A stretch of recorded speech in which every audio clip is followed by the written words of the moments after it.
Hello students, I am Anurag Pandey from Access Institute. Today in this video lecture we are going to discuss about neural control and coordination. तो neural control and coordination में हम बात करते हैं। सबसे पहले coordination क्या होता है? कोऑर्डिनेशन क्या है? कोऑर्डिनेशन जो होता है it is organisation of different organs so that they act together, यानी कि डिफरेंट ऑर्गन्स का ऑर्गेनाइजेशन होता है और वो ऑर्गेनाइजेशन इसलिए होता है क्योंकि वो जो है सारे के सारे ऑर्गन्स एक साथ जो है वो काम कर सके। तो कोऑर्डिनेशन क्या है?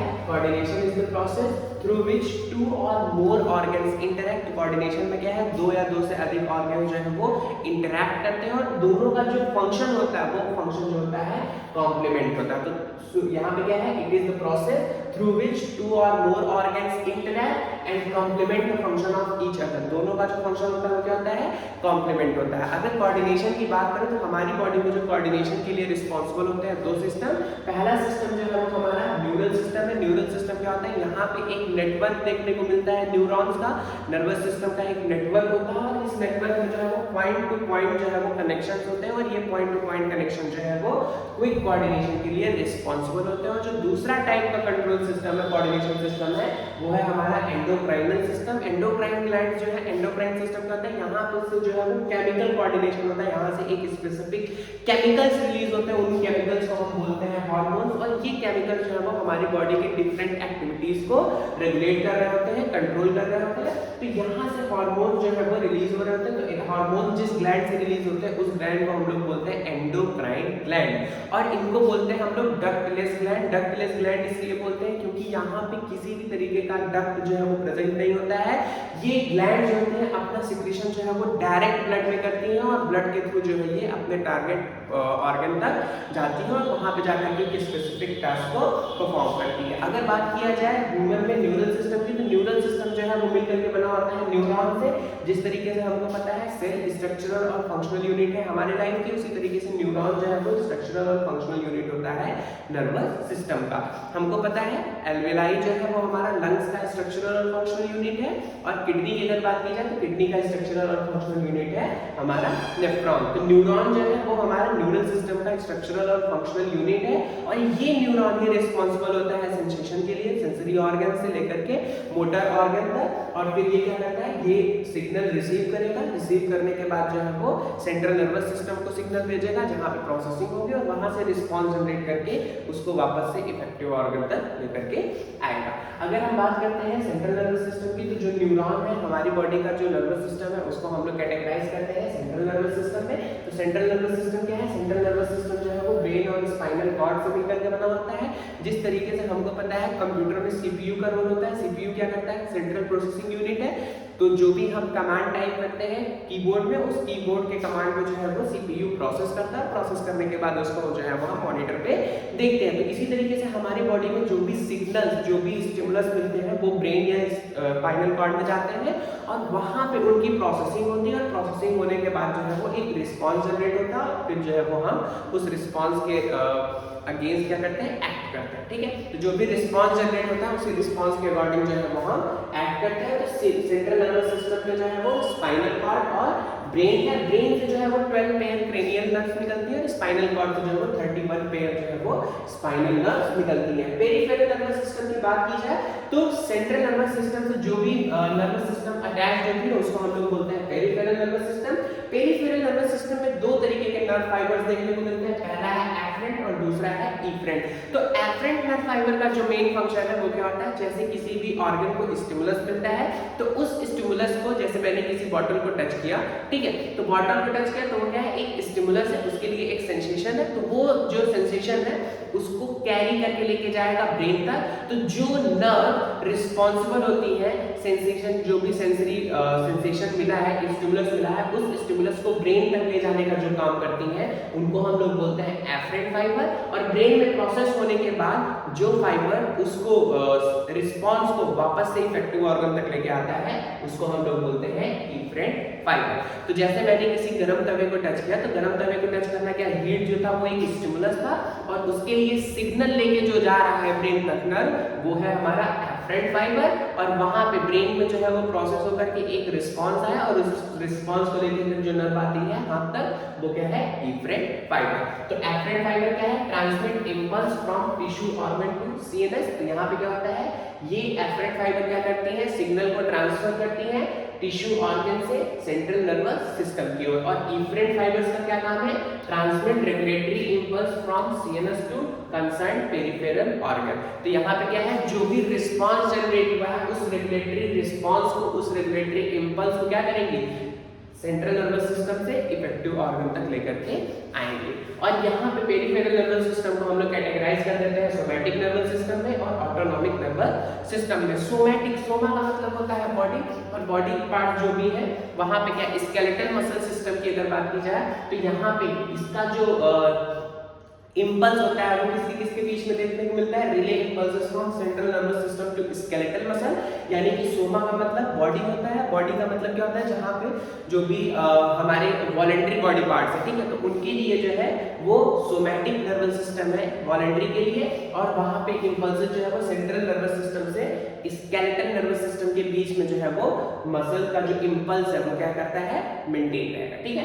तो जो भी सिग्नल ट्रांसडक्शन देखने को मिलेगा, सिग्नल का जो मूवमेंट देखने को मिलेगा, ट्रांसमिशन देखने को मिलेगा, वो हमारा सीएनएस से स्केलेटल मसल के बीच में देखने को मिलेगा। तो ये जो है वो हमारा सोमैटिक न्यूरल सिस्टम होता है। और दूसरा जो है वो ऑटोनॉमिक नर्वस सिस्टम है। ऑटोनॉमिक नर्वस सिस्टम जो है वो हमारा इनवॉलेंट्री मसल्स और स्मूथ मसल्स के लिए जो है वो देखने को मिलेगा। तो यहाँ पे जो है वो transmit impulse from central nervous system to involuntary system and smooth muscles. तो यहाँ पे क्या है, ऑटोनॉमिक न्यूरल सिस्टम जो है वो इंटरनल ऑर्गेनाइजेशन के लिए है, जहाँ पे हमारी विल पावर का कोई कंट्रोल नहीं होता, ठीक है। तो इनवॉलेंट्री एक्शंस के लिए और स्मूथ मसल के पास जो है नर्वस सिस्टम की सप्लाई होती है, उसको हम बोलते हैं ऑटोनॉमिक न्यूरल सिस्टम। तो सोमैटिक न्यूरल सिस्टम जो है वो हमारी वॉलेंट्री मसल्स के लिए है, जैसे कि स्केलेटल मसल और सेंट्रल नर्वस के बीच का जो न्यूरल कनेक्शन है उसके लिए टर्म यूज करते हैं सोमैटिक न्यूरल। और सेंट्रल नर्वस सिस्टम, इनवॉलेंट्री और स्मूथ मसल्स के बीच का जो कनेक्शन है उसको हम लोग बोलते हैं ऑटोनॉमिक न्यूरल सिस्टम। यहाँ पे देखते हैं हम ह्यूमन न्यूरल सिस्टम को हम किस तरीके से कैटेगराइज, क्लासिफाई कर सकते हैं। तो ह्यूमन नर्वस सिस्टम को हमने कैटेगराइज किया पेरिफेरल नर्वस सिस्टम में और सेंट्रल नर्वस सिस्टम में। सेंट्रल नर्वस सिस्टम में जो है वो ब्रेन आता है और स्पाइनल कॉर्ड आता है। ब्रेन से जो है वो 12 पेयर जो है वो क्रेनियल नर्व्स आती हैं, और स्पाइनल कॉर्ड से जो है वो 31 पेयर जो है वो हमारा स्पाइनल नर्व्स आती है। फिर पेरिफेरल नर्वस सिस्टम क्या है, सेंट्रल नर्वस सिस्टम से अटैच जो भी नर्वस सिस्टम होता है, जो भी नर्व फाइबर्स होते हैं वो सारे मिलकर के बनाते हैं पेरिफेरल नर्वस सिस्टम। और पेरिफेरल नर्वस सिस्टम को हमने कैटेगराइज किया है सोमैटिक न्यूरल सिस्टम में और ऑटोनॉमिक न्यूरल सिस्टम में।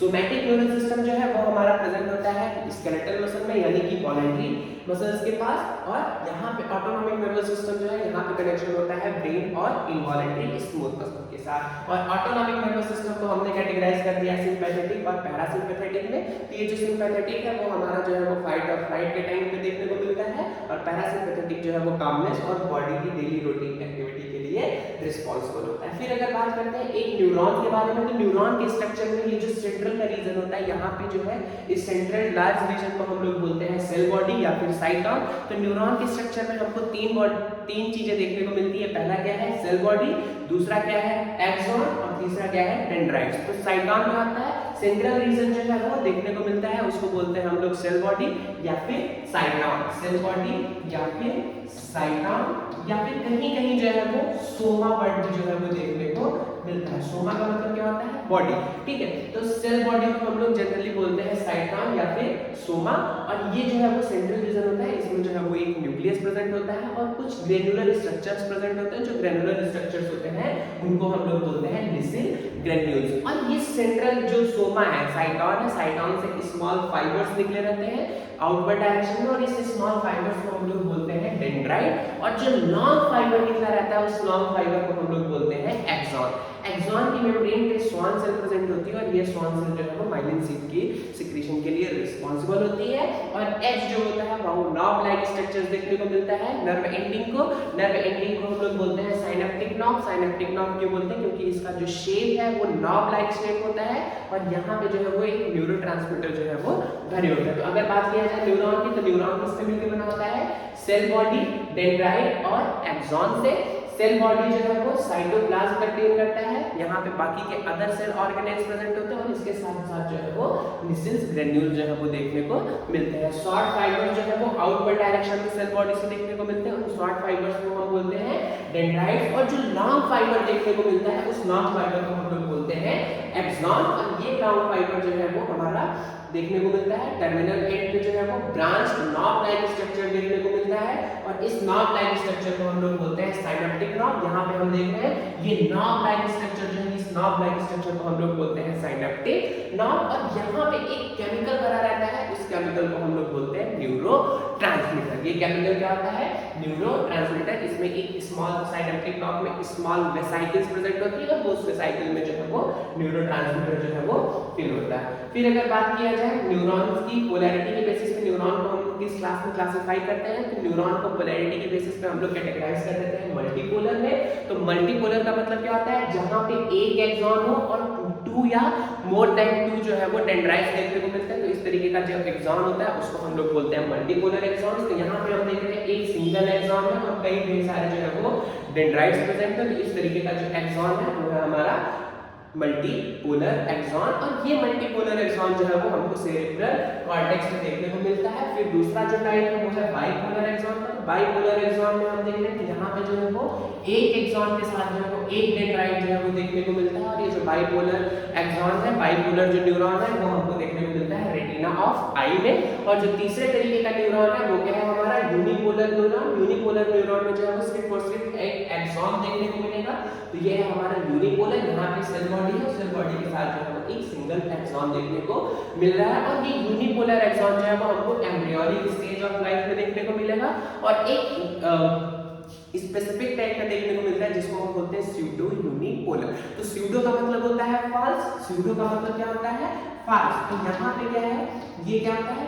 फॉल्स यूनिपोलर है, यानी कि यहाँ पे एक सिंगल एक्सॉन देखने को मिलता है और इस एक्सॉन के साइड पे जो है वो सेल बॉडी देखने को मिलती है। यहाँ पे क्या है, ये एक सिंगल एक्सॉन है और इस एक्सॉन के जो है वो साइड पे जो है वो सेल बॉडी देखने को मिलती है। एज ए ब्रांचिंग के फॉर्म में जो है वो सेल बॉडी देखने को मिलती है। तो ये जो स्यूडो यूनिपोलर न्यूरॉन है, ये स्यूडो यूनिपोलर न्यूरॉन जो है वो dorsal root ganglion of root में देखने को, स्पाइनल कॉर्ड के देखने को मिलती है।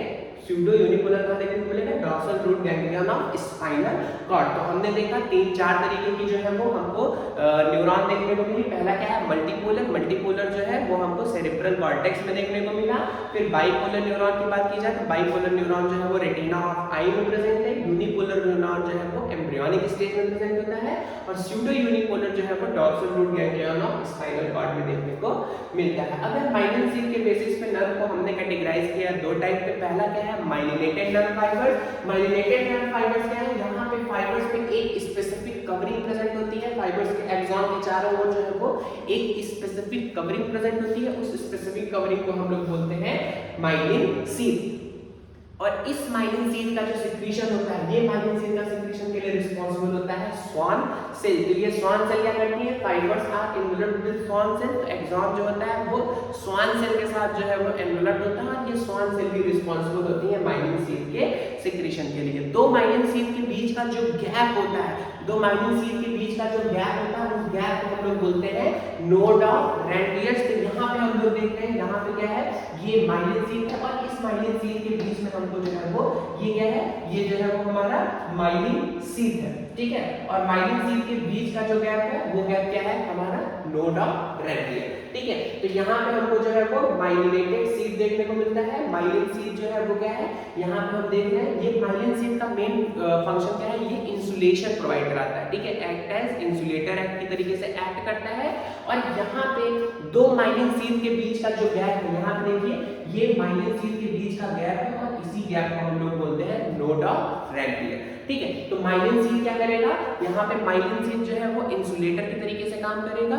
जिस तरीके से वायर के चारों ओर हम लोग एक प्लास्टिक कवरिंग लगा देते हैं, वो प्लास्टिक कवरिंग जो है वो इंसुलेशन का काम करता है, उसी तरीके से यहाँ पे माइलिन सील जो है वो एक्सॉन के लिए हमारा इंसुलेटर के तरीके से काम करेगा। और ये माइलिनेटेड नर्व फाइबर जो है वो हमको स्पाइनल कॉर्ड और क्रेनियल नर्व्स में देखने को मिलते हैं। अनमाइलिनेटेड की अगर बात की जाए तो अनमाइलिनेटेड में जो है वो माइलिन शीट देखने को नहीं मिलता है। यहाँ पे जो स्वान सेल प्रेजेंट होती है वो किसी भी तरीके की एक्स्ट्रा कवरिंग का सिक्रीशन नहीं करती है और ये जो है वो हमारा ऑटोनॉमस और सोमैटिक न्यूरल सिस्टम में देखने को मिलती है। माइलिन सीट जो है वो यहाँ पे अगर हम डायग्राम में जीआईएफ में देखें तो यहाँ पे जो स्टिमुलस आ रहा है आप देखिए जैसे जैसे नर्व एंडिंग की ओर जा रहा है वो स्टिमुलस का अमाउंट जो है वो रिड्यूस होता जा रहा है, लेकिन इस वाले जीआईएफ में हम देख रहे हैं यहाँ पे स्टिमुलस का जो है वो अमाउंट डिक्रीज नहीं हो रहा है। क्यों नहीं हो रहा है? क्योंकि यहाँ पे माइलिन सीट प्रेजेंट है। माइलिन सीट जो है वो इंसुलेटर की तरीके से काम करेगा, जो भी स्टिमुलस है वो इधर उधर कहीं भी नहीं जाएगा, सीधे क्या होगा यहाँ से स्टिमुलस आया और वो स्टिमुलस जो है वो नर्व एंडिंग तक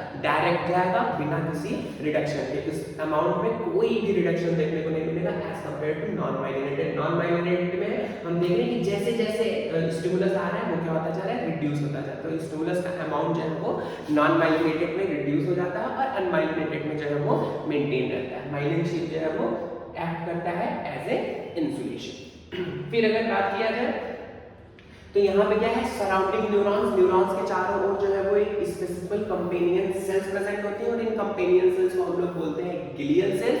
और ये ग्लियल सेल्स जो है वो कई जो है वो हाउसकीपिंग फंक्शन परफॉर्म करती हैं जैसे न्यूट्रिशन, ठीक है। तो यहाँ पे क्या है, एस्ट्रोसाइट सेल्स प्रेजेंट होती हैं। ये एस्ट्रोसाइट सेल्स जो है वो न्यूट्रिएंट्स की सप्लाई करती हैं और यहाँ पे न्यूरॉन्स में एक माइक्रोग्लियल सेल्स प्रेजेंट होती हैं और ये माइक्रोग्लियल सेल्स जो है वो मैक्रोफेजेस के साथ मिलकर के फैगोसाइटिक एक्टिविटी करती हैं और इन्हीं के लिए दूसरा टर्म यूज कर देते हैं हम लोग स्कैवेंजर्स, ठीक है। तो ये क्या करती है, जो डेड एंड डिकेइंग सेल होती है या फिर कोई नॉन सेल है उसको क्या करती है, ये लोग कंज्यूम कर लेते हैं। फिर अगर बात किया जाए ओलिगोडेंड्रोसाइट्स के बारे में, तो ओलिगोडेंड्रोसाइट जो है वो इंसुलेटेड होती है माइलिन सीट के थ्रू और सेंट्रल नर्वस सिस्टम में प्रेजेंट होती है, separating each neurons from other. तो ओलिगोडेंड्रोसाइट जो है वो एक न्यूरॉन्स को दूसरे न्यूरॉन्स के साथ जो है वो माइलिन सीट के थ्रू जो है वो डिफरेंट करती है। स्वान सेल की अगर बात की जाए तो स्वान सेल को जो है वो थियोडर स्वान के नाम पे जो है वो हम लोग इनको कैटेगराइज कर दिए, इसको बोलते हैं स्वान सेल।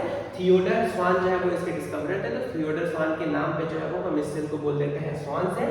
और ये स्वान सेल का दूसरा नाम है न्यूरोलेमा साइट। न्यूरो का मतलब क्या हुआ, नर्वस सिस्टम, लेमा का मतलब प्लाज्मा मेम्ब्रेन और साइट का मतलब सेल। तो एक्सॉन की सेल्स के पास ये जो है सेल प्रेजेंट होती है, इसलिए इसको हम लोग बोलते हैं neurolemmocyte. A type of glial cell, ये भी क्या है, एक तरीके का ग्लियल सेल है और ये भी जो है वो हमारे एक्सॉन के चारों ओर जो है वो रैप रहता है और एक स्पेसिफिक टाइप का जो है वो सील का सिक्रीशन करता है जिसको हम लोग बोलते हैं माइलिन सील। तो ये माइलिन सील जो है वो हमारा स्वान सेल के थ्रू जो है वो सिक्रेटेड होता है। नर्वस सिस्टम की अगर ओरिजिन की बात की जाए तो नर्वस सिस्टम जो है वो एक्टोडर्मल ओरिजिन का होता है एक्सेप्ट ग्लियल सेल। तो ये जो माइक्रोग्लियल सेल होते हैं, ये माइक्रोग्लियल सेल जो है वो मेसोडर्मल की ओरिजिन की है, लेकिन बाकी जो भी नर्व्स होते हैं वो हमारे मेनली एक्टोडर्मल ओरिजिन के होते हैं। हमको पता है तीन तरीके की जर्म लेयर होती है, एक होता है एक्टोडर्म, दूसरा है एंडोडर्म और तीसरा होता है मेसोडर्म। तो एक्टोडर्मल ओरिजिन होता है nervous system except microglial cell. तो माइक्रोग्लियल सेल जो है वो मेसोडर्मल ओरिजिन होता है। अगर बात किया जाए generation and transformation of nerve impulses, किस तरीके से नर्व इंपल्स का जो है वो कंडक्शन हो रहा है, जनरेशन हो रहा है, तो इसकी बात करने के लिए हम बात करते हैं एक्सॉन में किस तरीके से जो है वो चेंजेस देखने को मिलते हैं। तो जो एक्सॉन की मेम्ब्रेन होती है उस एक्सॉन की मेम्ब्रेन को हम बोलते हैं एक्सोलेमा, ठीक है। एक्सॉन के मेम्ब्रेन को हम लोग बोलते हैं एक्सोलेमा, ठीक। और एक्सॉन के अंदर का जो फ्लूइड प्रेजेंट होता है उस फ्लूइड को हम लोग बोलते हैं एक्सोप्लाज्म। तो एक्सॉन के अंदर जो फ्लूइड प्रेजेंट है उस फ्लूइड को हम लोग बोलते हैं एक्सोप्लाज्म। और यहाँ पे हमको याद रखने वाली ये बात है कि इनिशियल फेज में जब कोई भी इंपल्स नहीं मिला रहता है उस टाइम पे जो पोटेंशियल डेवलप होता है उस पोटेंशियल को हम लोग बोलते हैं रेस्टिंग मेम्ब्रेन पोटेंशियल। तो आइए जानते हैं किस तरीके से हम लोग जो है वो रेस्टिंग मेम्ब्रेन पोटेंशियल डेवलप करते हैं। तो इनिशियल फेज में जब कोई भी इंपल्स नहीं मिला होता है, सिग्नल कोई भी स्टिमुलस जो है वो नर्व फाइबर को नहीं मिला रहता है, तो ये जो नर्व फाइबर होती है वो क्या होती है, इम्परमिएबल होती है सोडियम आयन के लिए और परमिएबल होती है पोटेशियम आयन के लिए। पोटेशियम आयन का कंसंट्रेशन जो है वो एक्सोप्लाज्म में 30 टाइम्स ज्यादा होता है एज कंपेयर्ड टू ईसीआर, यानी कि एक्स्ट्रा सेलुलर फ्लूइड। एक्सोप्लाज्म के बाहर का जो फ्लूइड होता है उसको हम लोग बोलते हैं ईसीआर। तो यहाँ पे क्या होता है, पोटेशियम आयन का कंसंट्रेशन जो है वो एक्सोप्लाज्म में जो है वो 30 टाइम्स ज्यादा होता है और सोडियम आयन के कंसंट्रेशन की अगर बात की जाए तो ये सोडियम आयन जो है वो 10 टाइम्स ज्यादा प्रेजेंट होते हैं ईसीआर में एज कंपेयर्ड टू एक्सोप्लाज्म। तो यहाँ पे एक हमको कंसंट्रेशन ग्रेडियंट देखने को मिलता है। कंसंट्रेशन ग्रेडियंट का मतलब क्या है, कंसंट्रेशन डिफरेंस देखने को मिलता है और इस डिफरेंस को मेंटेन रखने के लिए जो है वो एक एक्टिव ट्रांसपोर्ट होता है और एक्टिव ट्रांसपोर्ट में जो है वो हमको एनर्जी यूज होगी। तो उस एनर्जी के लिए जो है वो सोडियम पोटेशियम एटीपेज एंजाइम आएगा जो कि एटीपी को ब्रेक करेगा और यहाँ पे जो है वो एनर्जी रिक्वायर्ड होगी। क्यों रिक्वायर होगी? क्योंकि हमको ये जो ग्रेडियंट है इस ग्रेडियंट को हमको मेंटेन रखना है। तो ग्रेडियंट कैसे मेंटेन होगा? ग्रेडियंट मेंटेन रखने के लिए जो है वो सोडियम पोटेशियम पंप होंगे और ये सोडियम पोटेशियम पंप क्या होंगे? रेस्टिंग फेज में जब कोई भी इंपल्स नहीं मिला होता है तो ओपन होते हैं और जब ये सोडियम पोटेशियम पंप ओपन होंगे तो यहाँ से 3 सोडियम आयन को जो है वो आउटवर्ड डायरेक्शन में जो है वो पंप किया जाएगा। तो यहाँ पे क्या होगा?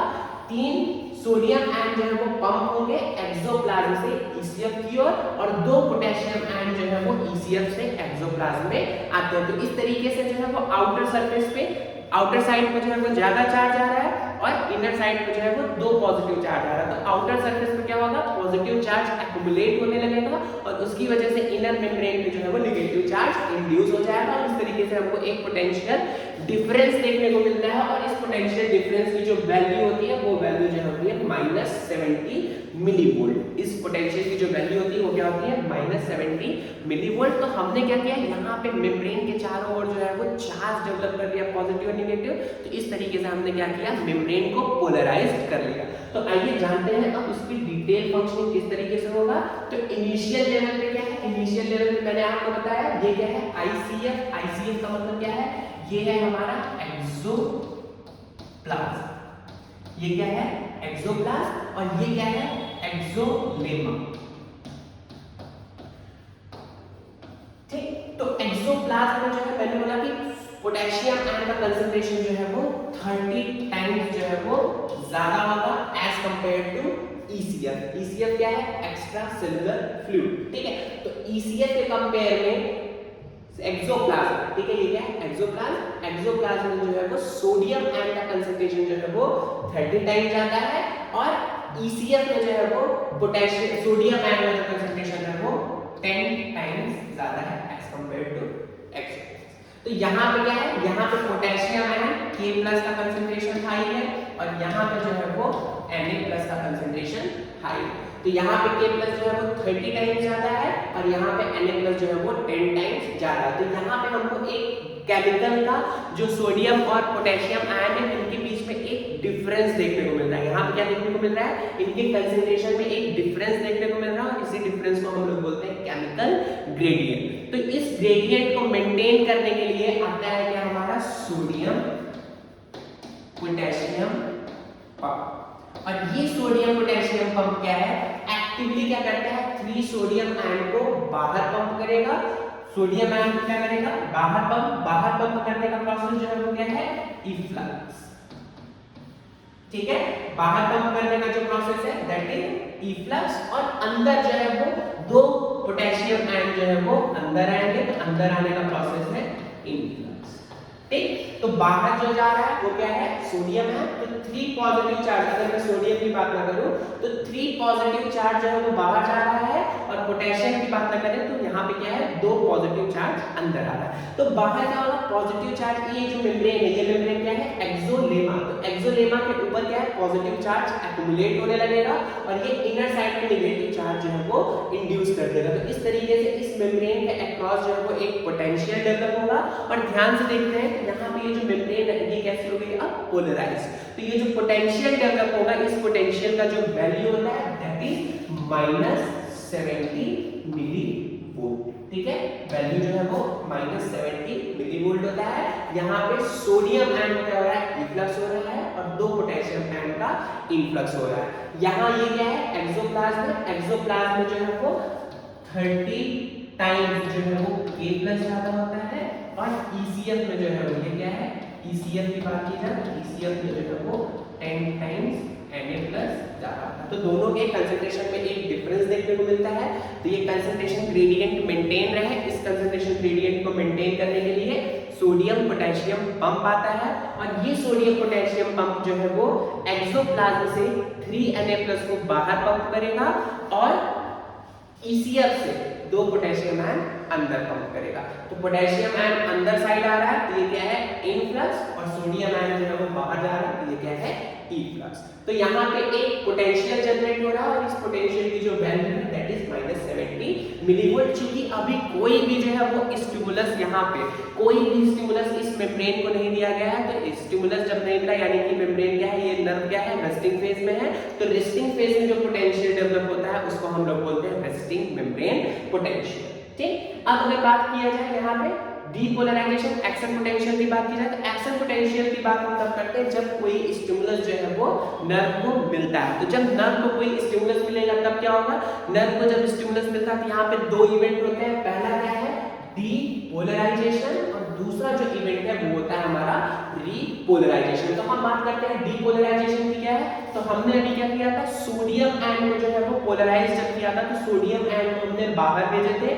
अब क्या होगा, जब इंपल्स मिलेगा, जब इंपल्स जो है वो नर्व को मिलेगा, यहाँ पे मेम्ब्रेन की जो एक्सोप्लाज्म, ये क्या था, एक्सोप्लाज्म है, ये क्या है, एक्सोलेमा है, सॉरी ये क्या है, एक्सोलेमा, ये भी एक्सोलेमा। तो ये एक्सोलेमा जो है वो हमारा सोडियम आयन के लिए परमिएबल हो जाएगा। ये एक्सोलेमा क्या है, सोडियम आयन के लिए परमिएबल हो जाएगा। और अब सोडियम पोटेशियम आयन, जो सोडियम पोटेशियम पंप था वो अपना काम करना बंद कर देगा। तो क्या होगा, जब ये मेम्ब्रेन सोडियम आयन के लिए परमिएबल हो जाएगी तो सोडियम आयन जो है वो बाहर से अंदर की ओर मूव करने लगेंगे, और सोडियम आयन का बाहर से अंदर आने का जो प्रोसेस है दैट इज इनफ्लक्स। ठीक है, तो सोडियम आयन जो है वो बाहर से अंदर की ओर आने लगेंगे। तो जब सोडियम आयन बाहर से अंदर की ओर आएगा तो हमने क्या किया था पिछली स्लाइड में, वहां पे क्या था, आउटर मेम्ब्रेन में पॉजिटिव चार्ज था, तो जब इनर मेम्ब्रेन पे नेगेटिव चार्ज था। तो यहाँ पे जब सोडियम आयन यानी कि जब पॉजिटिव चार्ज अंदर आने लगेगा तो ये मेम्ब्रेन की जो पोलैरिटी है वो क्या हो जाएगी, अब रिवर्स हो जाएगी। अब यहाँ पे इनर साइड पे जो है वो पॉजिटिव चार्ज हो गया और आउटर साइड पे जो है वो नेगेटिव चार्ज इंड्यूस हो जाएगा। तो इस तरीके से क्या हुआ, मेम्ब्रेन की जो पोलैरिटी थी वो क्या हो गई, रिवर्स हो गई। अब यहाँ पे जो पोलैरिटी जब रिवर्स हुई तो ये प्रोसेस क्या हो गया, डीपोलराइजेशन। तो पोलराइजेशन में क्या था, आउटर सरफेस पे पॉजिटिव चार्ज था जिसमें सोडियम आयन बाहर जा रहे थे, और डीपोलराइजेशन में क्या है, सोडियम आयन जो है वो अंदर आ रहे हैं और सोडियम आयन के लिए जो है वो मेम्ब्रेन परमिएबल हो गई है। और जैसे जैसे सोडियम आयन अंदर आते जाएंगे, निगेटिव जो इनर साइड पे जो निगेटिव चार्ज था वो कन्वर्ट होता जाएगा पॉजिटिव चार्ज में, और उसकी वजह से क्या है, सोडियम का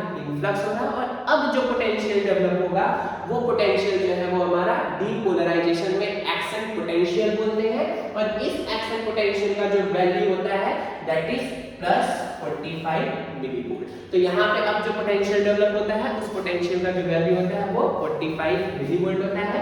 यहाँ जीआईएफ में हम देख रहे हैं ये क्या है, ये है हमारा एक्सोप्लाज्म, और इस एक्सोप्लाज्म में देखिए सोडियम आयन जो ये क्या है, ईसीएम, और यहाँ पे क्या है, सोडियम आयन जो है वो मूव कर रहा है।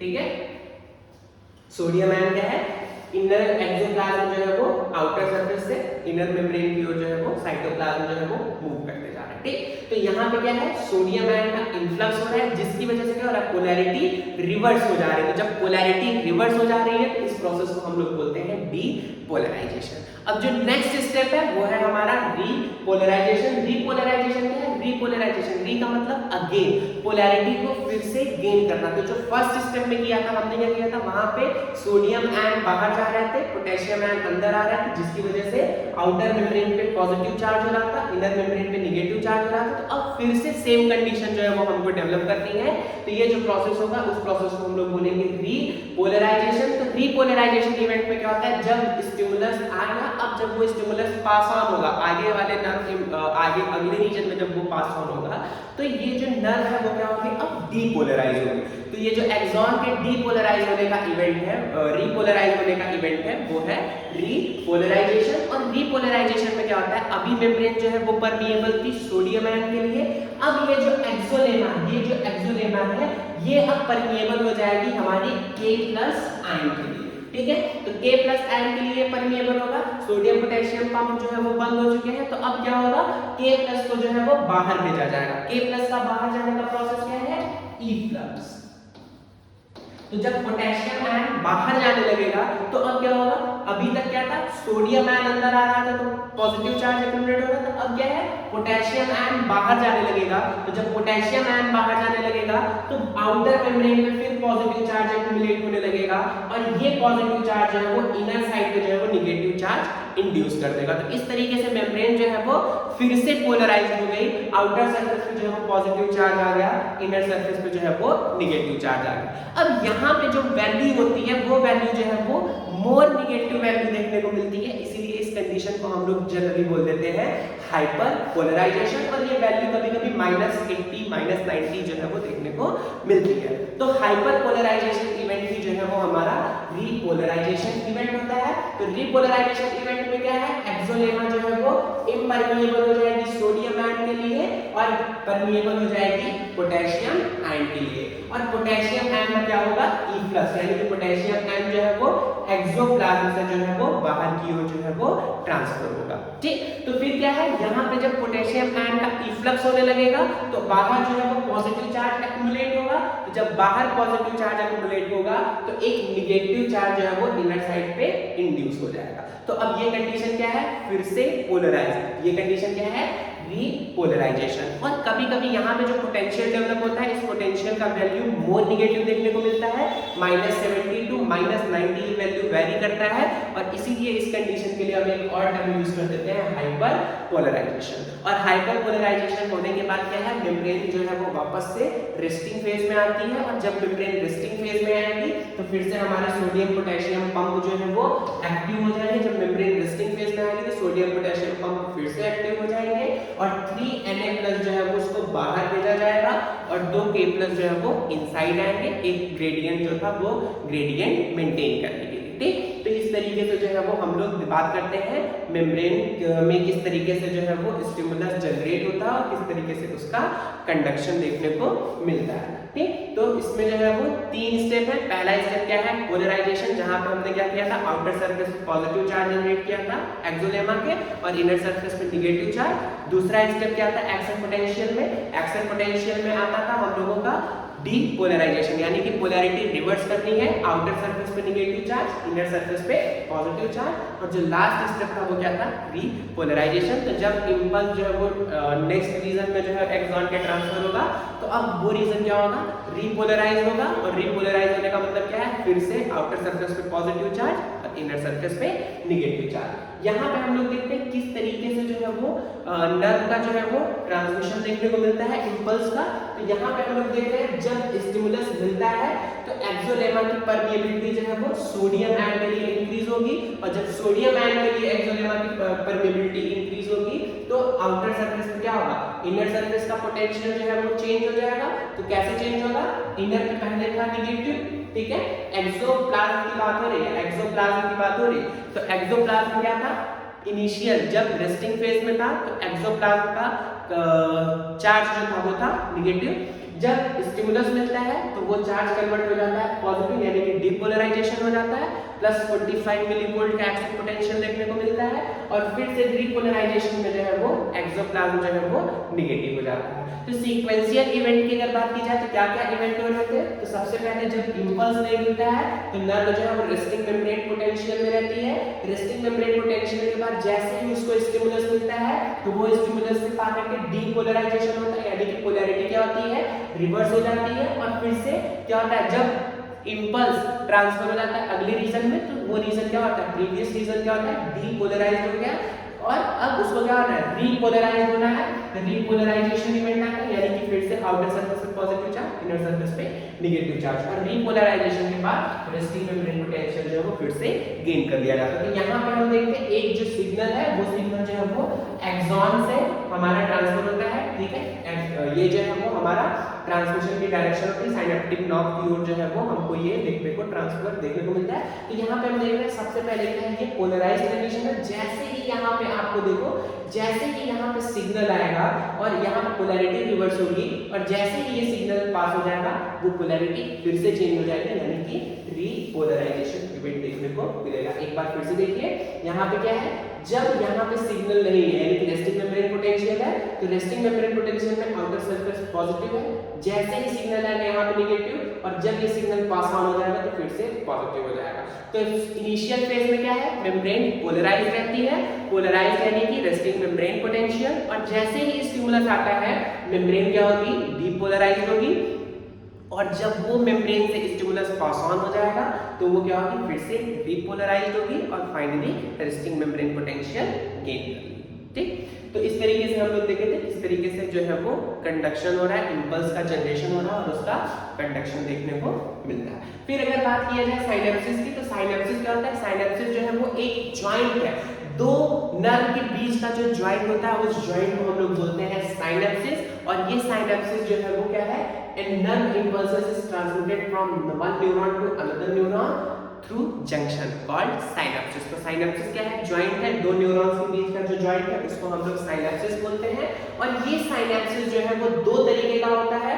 यहाँ पे synapses में इन्वॉल्व क्या होता है, एक होगा प्री साइनेप्टिक न्यूरॉन यानी कि पहले वाले न्यूरॉन जिसमें इंपल्स होगा, और दूसरा क्या होगा, पोस्ट साइनेप्टिक न्यूरॉन, जिसके बीच में पोस्ट साइनेप्टिक न्यूरॉन क्या, जिसमें नर्व इंपल्स का जो है वो ट्रांसमिशन होने वाला है। तो प्री साइनेप्टिक क्या है, वो नर्व इंपल्स को ली हुई है, और पोस्ट साइनेप्टिक है जिसमें ट्रांसमिशन होने वाला है। और इन दोनों न्यूरॉन के बीच में, इन दोनों न्यूरॉन के बीच में एक गैप होता है, उस गैप को हम लोग बोलते हैं साइनेप्टिक क्लेफ्ट। क्लेफ्ट यानी कि दरार। तो दोनों न्यूरॉन के बीच में जो है वो गैप देखने को मिलता है, और इस गैप को हम लोग बोलते हैं साइनेप्टिक क्लेफ्ट। तो ये जो साइनेप्टिक क्लेफ्ट है, ये जो न्यूरॉन होता है साइनेप्सिस, ये जो जॉइंट है, ये दो तरीके के जंक्शन देखने को मिलते हैं। पहला क्या होता है, इलेक्ट्रोकेमिकल साइनेप्सिस, और दूसरा है केमिकल साइनेप्सिस। तो इलेक्ट्रोकेमिकल साइनेप्सिस की अगर बात की जाए तो इलेक्ट्रोकेमिकल साइनेप्सिस में जो सिग्नल होते हैं वो इलेक्ट्रिक करंट के फॉर्म में जो है वो पास होते हैं। जो सिग्नल होता है वो क्या होता है, वो इलेक्ट्रिक करंट के फॉर्म में जो है वो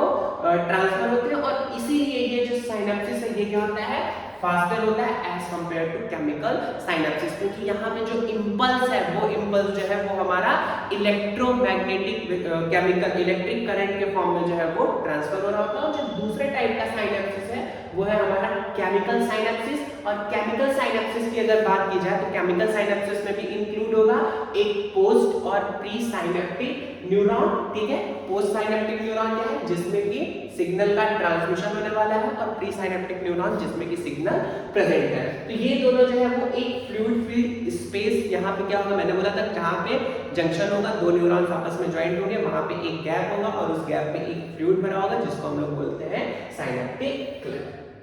ठीक है, तो जो जगह है उस जगह को बोलते हैं साइनेप्टिक क्लेफ्ट। और इस साइनेप्टिक क्लेफ्ट में जो है वो केमिकल्स फील्ड होते हैं, और इस केमिकल्स को बोलते हैं न्यूरोट्रांसमीटर। तो न्यूरोट्रांसमीटर क्या करता है, न्यूरोट्रांसमीटर जो है वो इंपल्स के ट्रांसमिशन में जो है वो इन्वॉल्व रहता है। तो यहाँ पे अगर हम डायग्राम देखें तो डायग्राम में क्या है, ये है साइनेप्टिक नर्व जिसको नर्व एंडिंग बोलते हैं, और ये क्या है, यहाँ पे जो दूसरी ओर है, यहाँ पे क्या है, ये नेक्स्ट न्यूरॉन का जो है वो प्री पोस्ट साइनेप्टिक मेम्ब्रेन है, और ये क्या है, प्री साइनेप्टिक मेम्ब्रेन। ठीक, तो प्री का मतलब पहले, और ये क्या है, पोस्ट साइनेप्टिक मेम्ब्रेन। तो प्री साइनेप्टिक मेम्ब्रेन की अगर बात की जाए तो प्री साइनेप्टिक मेम्ब्रेन में एक स्मॉल वेसाइकल्स होती हैं, और इन वेसाइकल्स को हम लोग बोलते हैं साइनेप्टिक वेसाइकल्स। और इन्हीं साइनेप्टिक वेसाइकल्स में जो है वो केमिकल्स फील्ड होते हैं, और इन्हीं केमिकल्स को हम लोग बोलते हैं न्यूरोट्रांसमीटर। और ये वेसाइकल जो है वो मूव करती है, और यहाँ पे ये जो प्री साइनेप्टिक मेम्ब्रेन है, इस प्री साइनेप्टिक मेम्ब्रेन के साथ आकर के फ्यूज हो जाते हैं, और फ्यूज होकर के जो केमिकल है, न्यूरोट्रांसमीटर जो केमिकल है, उन केमिकल्स को जो है वो इस साइनेप्टिक क्लेफ्ट में रिलीज कर देती हैं। और जैसे ही वो केमिकल साइनेप्टिक क्लेफ्ट में रिलीज कर देती हैं, पोस्ट मेम्ब्रेन के पास प्रेजेंट होता है रिसेप्टर्स। पोस्ट मेम्ब्रेन जो है, पोस्ट नर्व है, उसके पास प्रेजेंट होता है रिसेप्टर।